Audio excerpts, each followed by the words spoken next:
This video is sponsored by Surfshark VPN. Get up to 6 months free when you use my link below as part of a special Black Friday deal. Oh, y'all wanted some maple syrup, eh?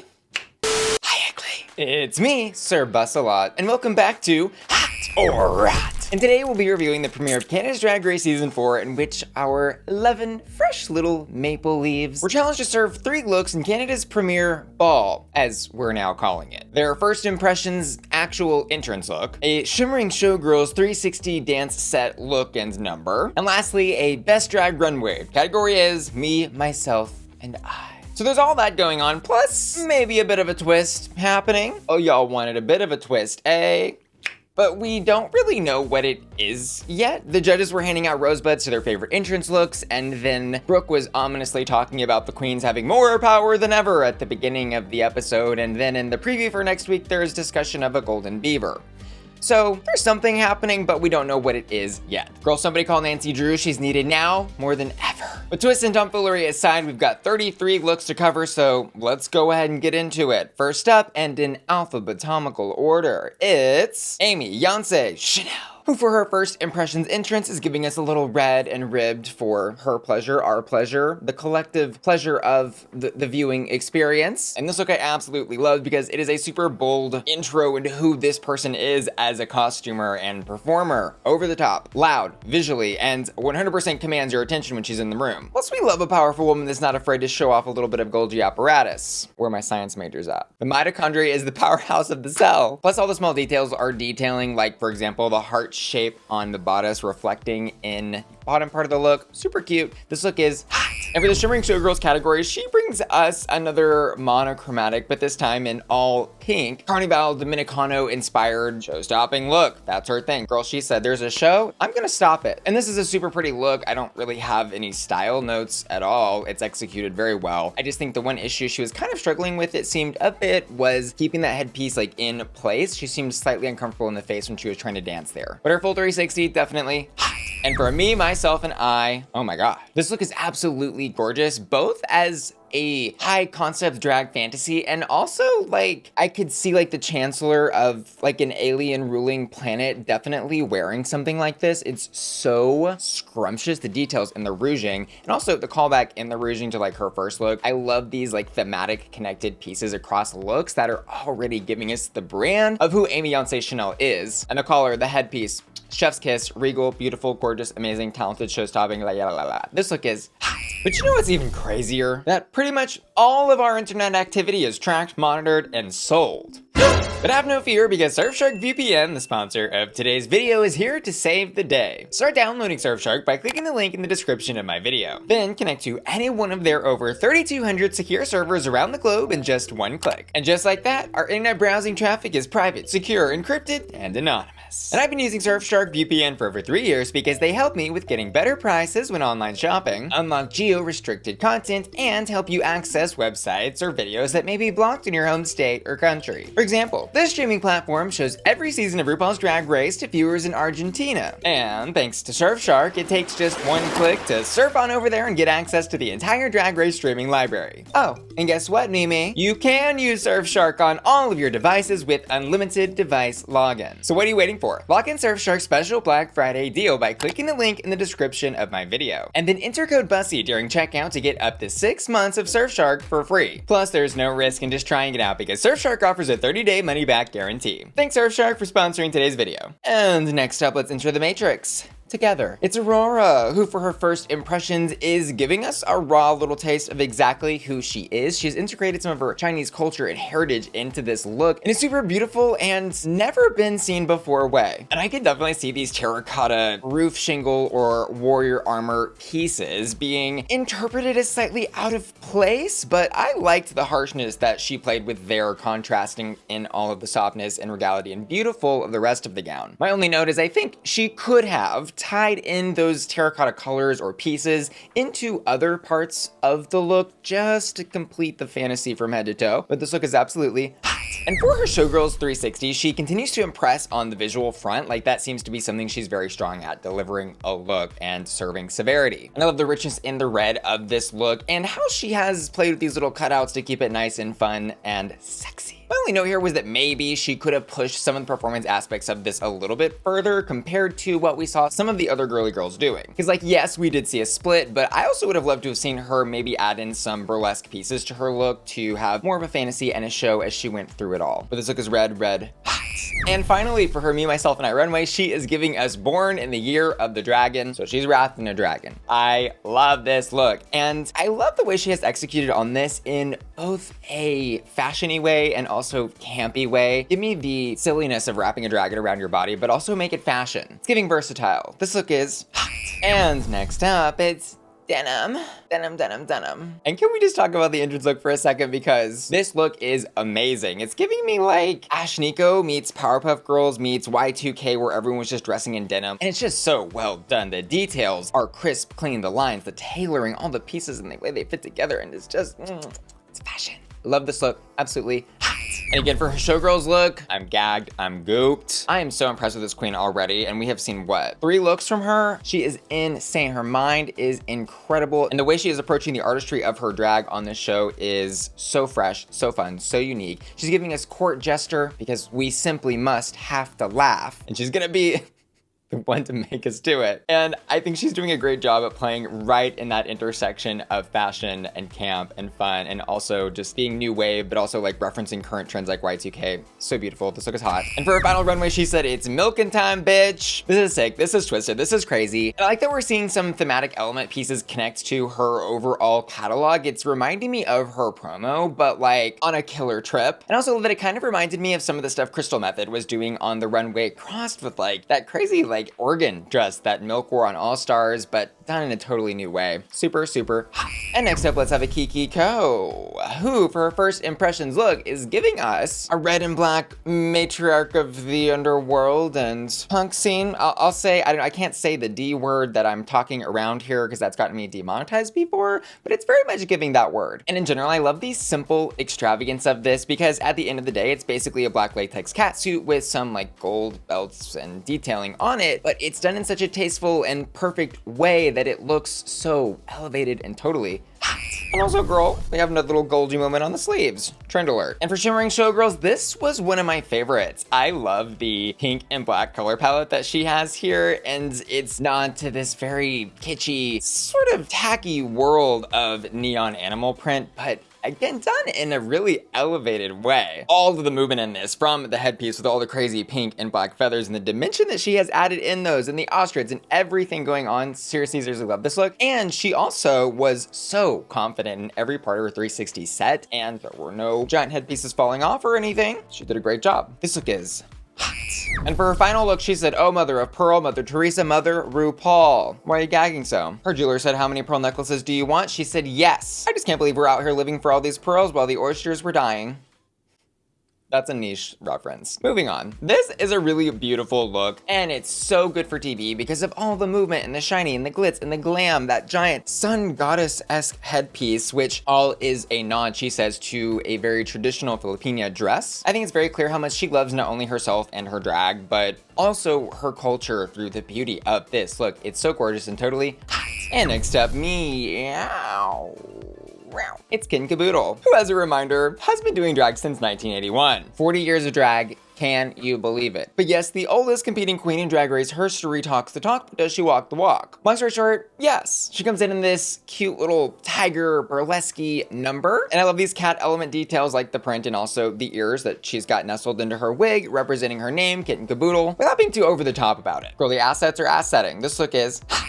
And her Showgirls 360 is also good, very much I think in that same style arena that her entrance look was in. So really either look could have worked for these, but this one is a bit more piecey in the presentation, where there are some fun reveal moments and where she is very much leaning into that drag motif of like too much and over the topness. And this is another super well done look from her where all the details are correct, but I am a little nervous for her revealing her performance card in this way so early. It kind of said, "You're asking me for this, but I'm gonna do it my way because like I'm not super comfortable with what you're asking me for." And that could be a pain point for her on the show if she's not willing to adapt in the future. But despite having a more reserved performance compared to some of the other queens, she definitely had tons of charisma to make up for it, so I'd give this a hot. And finally, for Me, Myself, and I, this is drag. This is classic stupidity drag. I love this. Because yes, when I think of drag, I think of fashion and pushing boundaries, but I also think of drag queens named Kitten, Kaboodle, walking stuffed cats down a runway on a leash. And again, the details in the dress are right. She's giving 80s prom, mermaid skirt, gown, pageantry, definitely. And next up, is she waxing or waning? It's Luna DuBois. And speaking of talking some talk, she comes into the workroom with a lot to say. She said, well, this doesn't look like Fashion Week. I am the look queen of the season, and also refers to herself as a fashion icon. Love the confidence. House down boots as God. But I was really glad that my first impression of her was her promo look and not this look, because this one didn't feel finished or like a complete look to me. It just kind of read, I put on my pants and then stumbled into the curtains on my way out the window from the hookup's house. This look is gonna be a for me, but all that really matters is, did the trade like the session? Her showgirls look very much makes up for her entrance for me though. It's a really gorgeous pink gown, where there are several reveal moments happening here. First, when she turns around on the first part of the stage to reveal a big, beautiful round moon. And oh my God, her legs, girl, when she rips off the train of the dress, those legs are insane. Best leg award, period. And this was overall, I think, a really great section of the show for her. It showed that she's got the performance capabilities and also the taste level in fashion to execute on looks in the future. Absolutely hot. And for her final runway, she's giving what is basically a recreation of an iconic Terry Mugler look. He had this portion of his fashion era where he was combining the, bionic woman silhouettes with bug glasses and making his models look very instinctual. And y'all know I love a good Mugler reference or homage, but this felt a little too copy and paste for me. I wanted her to really remix this and make it her own in more ways than just putting the crescent moon on her head as a fascinator. And I think she had a couple of tailoring issues. Plus, is this look really telling us more about who Luna is, other than she's a fan of Mugler? Not necessarily, but I would give this look a safe. And next up, let's take a little trip to the circus with Melinda Verga, who's giving us a rainbow cat suit for her entrance look. And listen, it's not that a rainbow cat suit is the end of the world, but there are fit issues. I think there are style issues. There are some issues all around. I think maybe she was having a tough day when she was getting into this look. Like, I really thought this was one of those, this is so bad on purpose to get everybody talking about it, kind of like Willow Pill's entrance or something. But then we found out maybe there wasn't a lot of irony baked into this look. So I'm gonna give it a, it did get the people talking though. We are talking about it. Her mind. It's like a Jedi. And speaking of Jedis, for her Shimmering Showgirl, she is giving C3P Ho. And this really was the reason that I was like, oh, she was trolling for the entrance. Because when I saw this, I thought, oh, decent fit, good presentation, all gold. It's a relatively simple look, sure, but I think well done, generally speaking, and the performance aspect of what she did was fun. So I'd give this a hot. But girl, one step forward, two steps backwards tonight. Her final runway for Me, Myself, and I. Again, there are fit issues, there are style issues, there are layers of issues here. And this is kind of another facet to the commentary I was making on Luna's final look of like, if you're gonna do something simple, it really has to be so absolutely cinched within your life, tailored within a millimeter of your heart stopping. Perfect. And I think I'm being nice to say that this look is far from that. It's a pat. And next up, I know I'll never be enough for you, but maybe I'll get near enough. I don't know, I'm trying here. And for our first impressions, Miss Nearah is giving us a drag and fashion classic. This is a direct reference and recreation remixed into a drag fantasy of the iconic Marilyn Monroe pink dress, which has also later inspired the maybe more well-known Madonna version of this dress. And this look was a good first impression, but maybe not a great one. The giant bow in the back was such a great detail on this, and I think this dress could absolutely be saved, but the problem was it looked like there was so much weight on the bottom. It's like literally pulling down that top part, and so she's having a little bit of like accidental slippage moments where, maybe if she had seen that happening in the workroom, she could have put some cute little pasties on, made it a whole thing, but I think still a good look and absolutely hot. But then we get into her showgirls look and we're like, uh-oh, outfit malfunctions are like kind of her thing. And honestly, is that a bad thing on Drag Race where you're trying to get people talking about, like, no, that's not necessarily bad. I think we need to embrace the outfit malfunctions. Because we see her in this cute little orange number, but then reveals to the back a little saggy diaper situation where she tells us that apparently she was missing part of the outfit. And girl, I've been there too. Sometimes the Amazon delivery does not come on the day they say they're gonna come. So you might be missing an earring or something, or an entire bottom part of your look. I would give the performance aspect of what she did here hot, but the outfit was not good. It was a rock. And for Me, Myself, myself and I, we see basically a totally different queen walk onto the runway from who she was kind of showing she was in First Impressions and Showgirls. We are now entering this punk, grunge, kind of 90s thing here with the mullet and the paint on the jacket and the boots, which those three details, really great. The rest of the look though, I felt like, I don't know what it was saying or what she was trying to accomplish. That solid black corset in the middle though, very distracting and I think odd because she didn't give it the white and black treatment that she gave to the jacket and the boots. So I'd give this like a warming up, which is like close enough to a hot, right? Please make it to the makeover challenge and do a drag daughter that's close enough, please. Please, thank you. And next up it's Sisi, superstar, who in her first impressions thing is giving us a little bit of a spooky glamour goal fantasy, a little bit. It's kind of giving Dragula light. Like, yes, I'm a little bit spooky. I do go out when the sun goes down, and I might go to a club or two. Here are some rhinestoned cobwebs. Boo. Listen, I'm just here for y'all's entertainment, okay? It's for y'all. I'm a natural born performer. But I can't really say this look is giving high concept or much beyond the initial thought of I want to look a little spooky. And it very much is giving Doll's Kill with some rhinestones. So for Drag Race, I'm gonna give this look a rock. And in her Showgirls bit of this episode, is she the drama? Is she the controversy? Maybe so. I really enjoyed what she was doing. It was so dumb. And we also never got the answer on whether or not what she was doing was intended to be parody, camp, or intentional stupidity. Like, she walks in there, she's stumbling, she's fumbling, she's tripping over like her little jacket thing, she's pushing the couch over. As Brooke was saying, like, was any of that on purpose or was that just like what was happening? Like, I really don't know, but I also love not knowing. And the look, I think, is a little more elevated than what we saw in her entrance and even her final runway, which we'll get to in a second. She's giving us burlesque fantasy, but dark, spooky, devil burlesque fantasy. She's a bad girl. She's not like the other girls. She's a little naughty. So I'm gonna give this look a hot.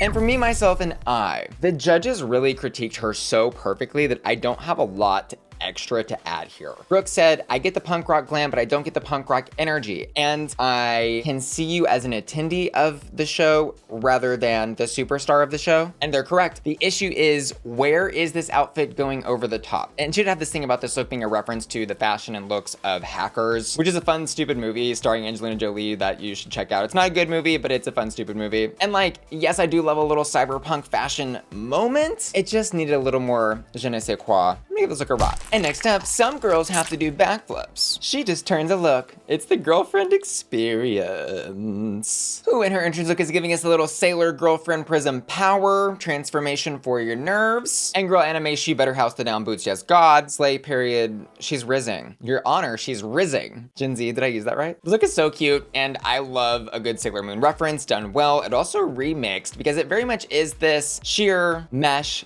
catsuit see-through thing that, you know, she really has made her brand, but it also is campy and smart and fun. And like, this is just a hot look, period, point blank, no notes. And in the Showgirls performance, she expounds upon the simple sexiness of her drag. She comes out in this risky business, Chicago burlesque thing, you know, oversized tops. Ooh, I love an oversized top. And reveals to something much skimpier. Very in her brand, very in her arena. This challenge was basically made for her, and she nailed this part of it. And if what she was doing in this 360 didn't sell you on the girlfriend experience, go check out her Twitter, because her live stuff gets even wilder, if you can believe it. This performance was absolutely hot. But for me, myself, and I think this look was the reason she didn't clinch a win or land in the top 2 tonight, because it was just a really soft finish. Thematically, though, I can appreciate this look in the sense of this is very me, myself, and I. It's a flesh-colored little, you know, skippy tutu dress that is saying, I am me, I'm not the outfits, but this is also a Drag Race runway, and I think she missed an opportunity here to elevate this to the next level. I think she could have even done something as simple as in that same fabric done a tearaway dress skirt, and that would have totally changed what this was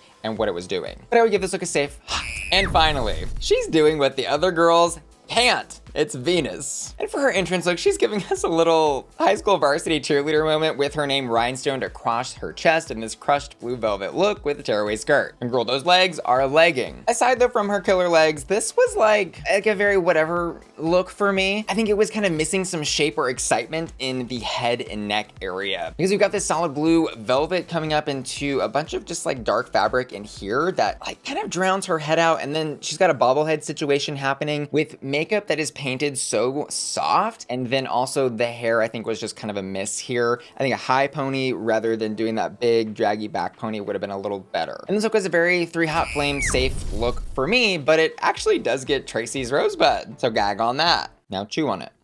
Now swallow. And moving in her Showgirls look, I was also kind of like, okay, this is good. She's giving very good across the board here on these 2 looks. And the reason this was only good for me was because, again, kind of missing some va-va-voom. It was like, I want to do this 20s flapper dancer fantasy, which worked and she did execute on, but didn't push a boundary or remix it or change it in a more interesting way for me. Like, I feel you could have put any number of queens into this look and they would have looked good. The dancing of what she did, though, great, though. So I'd give this a hot. But finally, the gag of the episode was her Me, Myself, and I Runway, which was hands down best of the night, at least from like a strictly fashion perspective, okay? This is gorgeous. This is so gorgina, and it fixes, I think, all the things that I was maybe having issues with in her first 2 looks. It's more refined. The silhouette is so good. Like, she has carved out her body. She's added proportions here. She's put proportions in the feathers, the movement. I mean, head to toe, this is clean. And she's right. She's doing what the other girls can't, or at least didn't do on this runway. This look is hot.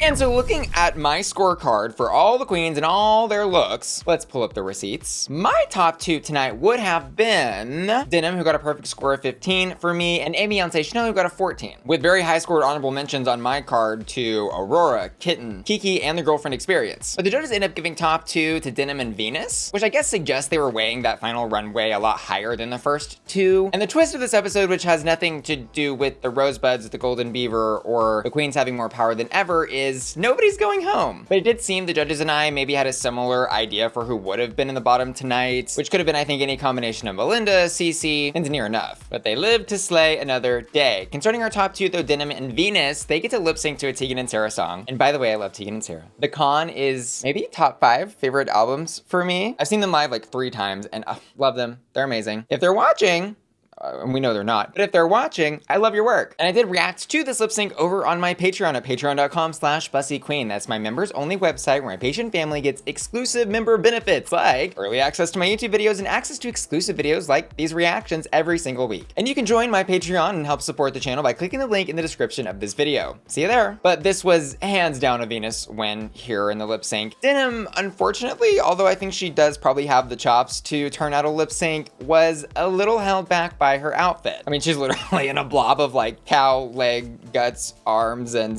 denim dress. This insane look, not suitable for lip syncing, but she did a good job nonetheless. But definitely this was a Venus win. The props to you, mama. So Venus clinches the win, but what rosebuds had to do with any of this? The jury's still out. Maybe it's a hung jury, I don't know. Hottest hots though for this episode. In the entrance category, I'm gonna give it to Denim, Showgirls, The Girlfriend Experience, and on the final runway, Miss Venus herself. And I also asked my patrons to vote on their hottest hots in each category, and they've chosen Denim for first impressions, The Girlfriend Experience for Showgirls, and Venus for the best drag runway. And lastly, I want to give an extra thanks to today's video sponsor, Surfshark, who's partnered with me to bring you an extra special Black Friday deal. When you use my link below to download Surfshark, you'll get up to 6 months of Surfshark for free. And I want to give an extra special shout out to Ashley Brungart, Dorothy Hall, Felicia Frankie, Jeffrey Steenberg, Laura, Matthew Burns, Sailor, Sharkies, Steven Topher, Tyler Hendricks MD, and Will and Tana, who are all supporting me at my Bussy Queen collector tier over at patreon.com/BussyQueen. See you later. Love ya. Bye.